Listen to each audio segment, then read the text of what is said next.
안녕하십니까. 이제 소화기와 간 건강에 이어서 오늘은 이제 뇌신경과 이제 다음 주차인 호르몬까지 해서 뇌신경과 호르몬, 즉 우리 몸의 이제 신경 전달 체계들을 총 정리해보는 시간 오늘은 또 가지도록 하겠습니다. 그래서 일단은 뇌신경에 대한 것부터 조금 얘기를 드릴까 하는데요. 사실 요즘 현대인분들 같은 경우에는 이유 모를 두통, 이유 모를 저림, 이유 모를 증상들, 그리고 이제 병원에 만약에 찾아가게 되면은 이제 거진 다 스트레스라고 이야기를 하게 되는 원인 모를 질병들이 상당히 많아요. 근데 그런 것들에 대한 기저를 다시 이렇게 돌아가 보면 결과적으로는 이런 신경계의 교란이라던가 호르몬계의 교란에 의해서 이제 아파지는 경우가 상당히 많이 있거든요. 그래서 이 뇌신경과 호르몬이라는 것 자체는 말 그대로 각 우리 인체에서 이런 것들을 담당하는 기관들이 어떠한 기능을 수행하는지에 대해서 조금 알아보는 시간을 가질 거고요.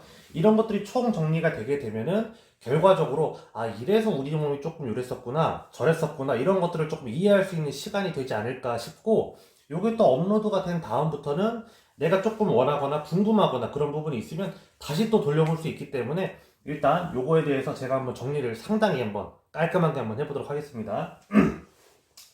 그래서 여기에 이제 뇌신경이라고 적어놨는데, 일단 우리 몸의 뇌신경이라는 것에 대해서 조금 간단하게 일단 정리를 한번 해볼게요.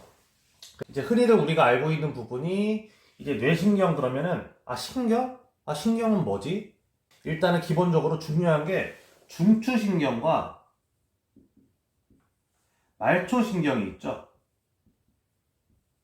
그렇죠? 그래서 중추라고 하는 것은 우리가 흔히 많이 알고 있는 뇌와 척수라고 이제 구분을 하시면 될 것 같고요. 말초신경 같은 경우에는 말 그대로 우리의 손끝, 발끝, 그러니까 우리가 이제 중추라고 표현되는 이곳들 말고는 전부 다 사실은 말초라고 표현을 하는데, 우리가 말초라고 딱 생각을 했었을 때 가장 먼저 생각해 볼 수 있는 부분이 나 지금 추워, 더워, 그쵸? 그리고 나 지금 손가락이 움직이네? 이런 것들을 조금 감지할 수 있는 체신경, 그리고 어떻게 보면은 오늘 이제 뇌신경에서 저희가 가장 중요하게 다뤄야 될 파트이기도 한 자율신경이라는 것에 대해서 이렇게 구분이 될 수가 있고요. 그러면 이 체신경 같은 경우에는 또 두 가지로 구분이 돼요. 그래서 일단은 감각신경이 있고, 또 하나는 운동신경. 말 그대로 우리 신체가 감지할 수 있는 신경들이 감각과 운동이 있다, 이렇게 알아두시면 될 것 같고, 자, 그럼 어떻게 보면은 오늘 제일 중요한 부분이기도 해요. 저는 요거를 중점적으로 할 건데, 우리가 감지하거나 인지하지 못하는 것들, 그리고 우리가 스스로 움직일 수 없는 부분들에 대해서 사실은 다 얘네가 신경을 쓰고 있거든요. 그래서 요 두 가지를 또 조금 이렇게 구분을 해 보시면, 여기는 교감신경이 있고, 이 밑에는 부교감신경이라는 게 있어서, 이제 이 교감이라고 하는 부분 자체는 말 그대로 내가 교감하고 있다. 그래서 내가 지금 이렇게 활동하고 있다, 깨어나 있다, 누군가와 만나고 있다라고 했었을 때 어떻게 보면 긴장 상태라던가, 그쵸? 내가 지금 왕성하게 에너지를 소비하고 있다라고 했었을 때 나오는 것이 요거고, 이 부교감 신경이라고 하는 부분은 이제 말 그대로 내가 좀 쉬고 있다, 내가 좀 편하다, 나 지금 이제 잔다, 요랬을 때 사실 나오는 게 요 부분인데, 이 두 가지 경우 같은 경우에는 제가 방금 전에도 설명을 드렸지만 사실은 내가 스스로 조절할 수가 없어요. 그래서 내 몸속에서 알아서 나오는 반응들인데, 그러다 보니까 요것에 의해서 사실은 많은 질병들이라던가 조금 불편한 부분이 생길 수가 있게 되죠. 그래서 오늘은 일단은 이제 뇌신경 전체적으로다가 좀 가볍게 훑어볼 수 있는 시간을 가지면서 이 부분이 그래서 중요하구나, 이런 부분을 조금 나눌까 합니다. 그래서 뇌신경이라고 했으니까 당연히 뇌에 대해서 조금 알아볼 수 있는 시간을 가져야겠죠. 그래서 일단은 제가 한번 조금 그림을 그려보면, 나름대로 사람처럼 그리긴 했는데 대두가 됐네요. 근데 어쨌든 간에 우리가 이제 뇌신경에 대해서 조금 그리기 위함이니까 그림을 그냥 편안하게 이해를 해주시면 될 것 같고요. 그리고 이제 설명을 하다 보면은 제가 조금 악필이어서 알아보기가 어려울 수도 있어요. 그래서 제가 일단 글씨는 적긴 적을 건데 용어는 제가 또 언급을 많이 해드릴 테니까 그렇게 조금 이해를 해주시면 되게 좋을 것 같습니다. 그래서 일단은 뇌신경이라는 것을 조금 이렇게 보게 되면은 우리가 흔히 많이 알고 있는 부분이 일단 대뇌가 여기 이렇게 있죠. 일단 그림상으로는 그냥 편안하게 이렇게만 그릴게요. 원래는 조금 더 긴 경우도 있고 짧은 경우도 있고 뭐 되게 복잡한데, 그쵸? 대뇌가 이렇게 구성이 되어 있고, 그 다음에 여기 대뇌하고 여기 사이에 중뇌라는 게 이렇게 있어요. 중뇌. 네, 말 그대로 중간에 있는 뇌다라 그래서 중뇌가 있고, 그리고 대뇌와 중뇌 사이에 간뇌라고 있어요. 이제 다른 표현으로 하면은 시상이라고 하는 건데, 여기에 말 그대로 이제 사이 간자 써서 이렇게 간뇌가 이렇게 있고, 간뇌 옆에 뇌하수체가 있어요. 이렇게. 그렇죠? 그리고 중뇌 밑으로 연수라는 애가 이렇게 그림으로 그려질 수가 있고요. 그리고 요 눈이, 예를 들어서 이렇게 눈이 이렇게 있으면 이렇게 눈이 이게 눈인가? 예, 눈이 눈이 있는데 이 눈이랑 이렇게 또 신경다발이 중뇌랑 또 이렇게 연결이 되고요. 그쵸? 그리고 이쪽에 해마라는 게 있고요. 요 뒤에는 이제 이렇게 조금 작아요. 여기 제가 그림상으로는 조금 얼굴을 크게 그려서 그런데 조금 이렇게 작은데 이렇게 소뇌라는 게 있어요. 그쵸? 그래서 간단하게 우리가 일반적인 건강 상식으로서 알아볼 수 있는 부분이 이렇게 있고, 제가 그럼 이제 각 요 하나하나가 어떤 기능을 수행을 하는지 제가 조금 설명을 드릴게요. 그래서 일단 요 대뇌가 있죠? 대뇌를 이렇게 그려보면 요게 이제 대뇌입니다. 그러면 이제 요 점선을 기점으로 해서 좌뇌와 우뇌가 되겠죠. 근데 뭐 좌뇌와 우뇌 같은 경우에는 지금 제가 뭐 다룰 부분은 아니고요. 말 그대로 이제 대뇌라는 것에 대한 기능이니까 요거를 조금 나눠보면 살짝 농구공 같은 그림이 나와요. 그래서 여기가 이제 앞이라고 생각을 하는 거예요. 앞이라고 생각을 하면 여기는 전두엽이라고 그러죠. 전두엽이라 그래서 기본적으로 우리가 흔히 알고 있는 뭐 전두엽이 조금 적거나 없으면 사이코패스가 된다라는 얘기도 많이 있지만, 이 전두엽이 원래 하는 기능 자체가 이제 목표 지향적인, 그리고 행동 지향적인, 그래서 뚜렷한 꿈, 사고 체계 이런 부분을 사실 이 전두엽에서 많이 담당을 한다라고 보시면 될 것 같아요. 그래서 어떻게 보면은 전두엽이 많이 발달된 사람일수록 조금 자기 삶에 열심인 사람이 있다. 그렇다고 전두엽이 뭐 조금, 그러니까 이마가 조금 들어갔다 그래서 뭐 이상하거나 그런 건 전혀 아니고요. 사람마다 각자가 이제 가지고 있는 특징들이 있는데 그렇게도 사실은 볼 수 있다라고 정도만 조금 알아두시면 될 것 같아요. 그래서 전두엽은 그런 게 있고, 그러면 여기는 이제 뒤통수죠. 후두엽. 말 그대로 뒤통수입니다. 그래서 후두엽이 하는 역할은 이제 시각적인 정보들을 많이 여기서 관장을 해줘요. 그래서 내가 본 것들을 중뇌를 통해서 들어오면 뒤에 있는 후두엽에서 조금 이렇게 신호 체계를 분석을 해서 시야를 제대로 볼 수 있도록, 그쵸? 그렇게 도와주신다고 보면 될 것 같고, 요 양옆은 측두엽이에요. 측두엽. 여기도 측두엽입니다. 말 그대로 이제 여기 양 사이드에 있는 부분인데, 여기 같은 경우에는 언어 체계하고 소리 감각, 그쵸? 그런 부분들을 조금 담당한다고 보시면 될 것 같아요. 그리고 가장 위에는 이제 두정엽이죠. 아시는 분도 많겠지만 두정엽은 말 그대로 이제 여기 머리 뚜껑 있는 부분인데, 여기 같은 경우에는 이제 공간 체계, 그러니까 공간 지각이랑 이제 체신경 같은 경우들, 그쵸? 그런 부분들을 많이 담당한다고 간단하게 대뇌를 보시면 될 것 같고, 대뇌의 가장 기본적인 기능은 뭐 누구나가 다 아실 거예요. 대뇌를 요거처럼 그리게 되면 이제 대뇌 피질이 있고 요 안에 작은 뇌가 또 있어요. 요걸 이제 변연계라 그러거든요. 변연계라 그래서 이 친구 같은 경우에는 말 그대로 우리 사람도 사실 동물이잖아요. 그래서 적인 부분들을 이 친구가 이제 사람이 최소한 먹고 살 수 있도록 그런 생리적인 욕구를 충족해 주는 부분이라고 생각을 하시면 되고, 이 대뇌 피질이 사실은 우리가 사람이 사람답게 살 수 있도록 도와주는 부분이라고 보시면 될 것 같아요. 그래서 이 대뇌 피질을 가지고 제가 이렇게 설명을 드렸다라는 거. 그래서 대뇌는 이런 기능을 하고 있다. 그쵸? 이해되시죠? 그 다음에 아까 여기 그림상에서 보셨지만 여기 아까 해마라 그랬어요. 그래서 여기 해마가 붙어 있어서 우리가 시각적으로 들어온 기능을 해마가 단기 기억을 저장을 해서 이게 장기로 갈 필요가 있다 혹은 없다를 내가 수면을 취할 때 이제 얘는 이제 여기 들어가서 기억할 만해 아니면 너는 그냥 까먹어도 돼. 그쵸? 그렇게 구분을 하는 친구가 요 해마라는 친구라고 보시면 될 것 같아요. 그래서 일단 대뇌 같은 경우는 이렇게 조금 이해를 해주시면 될 것 같고 자, 제가 대뇌하고 해만 했습니다. 그리고 아까 전에 말씀드렸지만 여기에 간뇌가 있어요. 간뇌. 요 친구가 간뇌인데 말 그대로 요거를 그냥 간뇌라고 표현을 하면은 시상이라고도 해요. 시상. 사이간자 써서 간뇌인데 요렇게 그러니까 그림상으로 편안하게 일단 그린 겁니다. 그래서 여기를 시상 상부, 여기는 시상 하부.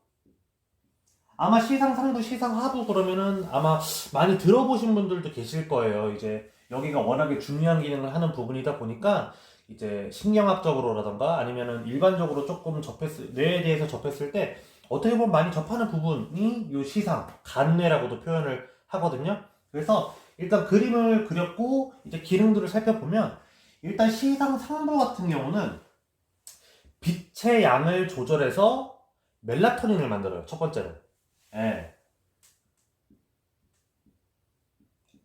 멜라토닌을 만들어서 눈을 통해서 들어온 친구를 가지고 지금 이렇게 빛이 많아 나 지금 깨 있어야 돼 혹은 지금 어둡네 나 지금 잘 시간이야 이런 걸 통해서 멜라토닌을 분비를 해서 말 그대로 원활한 수면을 조금 도와줄 수 있도록 이 친구가 이렇게 시상 상부에서 담당한다고 보시면 되고요. 그러면 여기서 표현이 나왔지만 빛의 양을 조절할 수 있을 만큼 여기가 기능을 하고 있어야 되잖아요.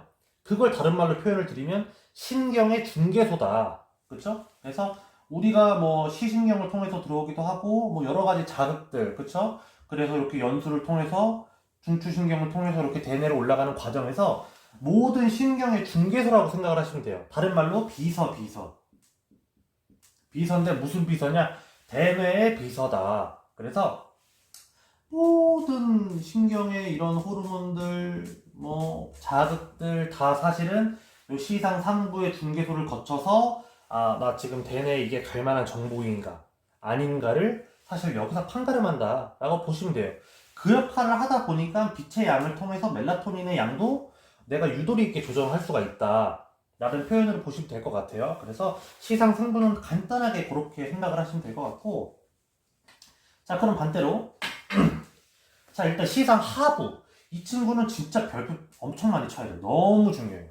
시상 하부가 하는 역할은 정말 간단하게 표현을 드리면 우리 몸이 인체가 정상적으로 기능하기 위해서 필요한 모든 기능을 얘가 다 해요. 그러니까는 예를 들어서 체온 조절이라던가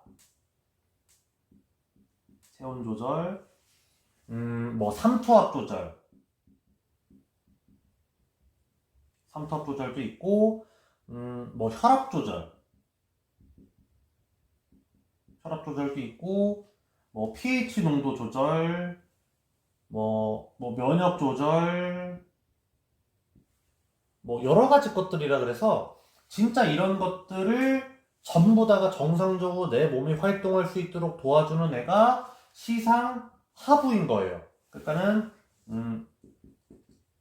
신체 정상화에 필요한 모든 기능을 얘가 다 한다고 보시면 될 것 같아요. 그래서 너무 중요하죠. 그러다 보니까 제가 아까 여기 그림에서 여기 이 친구로 그려드렸는데 시상 하부 옆에 정상화 하려면 비정상적일 때 명령을 내릴 수가 있어야 되잖아요. 그래서 여기에 호르몬의 여왕 뇌하수체가 이렇게 붙어 있습니다. 뇌하수체라는 얘기는 너무 많이 들어보셨을 거예요. 그래서 우리 몸의 모든 호르몬들을 관장하는 호르몬의 여왕인데 이 친구는 지금 뇌신경에서는 다루지 않고 이 다음 파트인 호르몬 계통에서 이제 다룰 거기 때문에 일단 이 정도만 간단하게 설명을 드릴게요. 그래서 뇌하수체 같은 경우에는 이렇게 인지를 하시면 될 것 같고 자 그러면 대뇌 했고 여기 해마 했고 간뇌 했고 뇌하수체 했잖아요. 그 다음에 여기 이제 중뇌 말 그대로 가운데 있는 뇌인데 이 친구 같은 경우에는 우리 눈에서 받아들이는 시각의 정보가 그대로 이렇게 온다라고 보시면 돼요. 요 중뇌로. 그래서 이 중뇌를 거쳐서 이제 여기 간뇌로 올라가서 대뇌로 간다. 그리고 또 내려와서 또 이렇게 시신경 또 전달을 한다. 이런 개념으로 보시면 되고, 우리가 이제 병원에서 흔히 뭐 좀 교통사고를 당했다던가 아팠을 때 병원에 오면 일단 요 홍보검사 이렇게 좀 하잖아요. 눈 이렇게 비춰가지고. 그래서 그 기능이 지금 중뇌가 살아있는가. 그거를 조금 보려고 요거를 비춰보는 건데, 지금 반사를 제대로 하고 있다. 그러면, 지금 이 눈을 통해서 들어간 것들이 빛의 양이라던가 이런 걸 조정을 해서, 지금 눈이 제대로 기능을 하고 있구나. 뇌가 제대로 기능을 하고 있구나. 라고 인지를 하는 게, 그래서 그런 거인 거고요. 또 다른 의미로는, 요 중뇌하고 연결된 게 여기 연수라는 애가 있어요.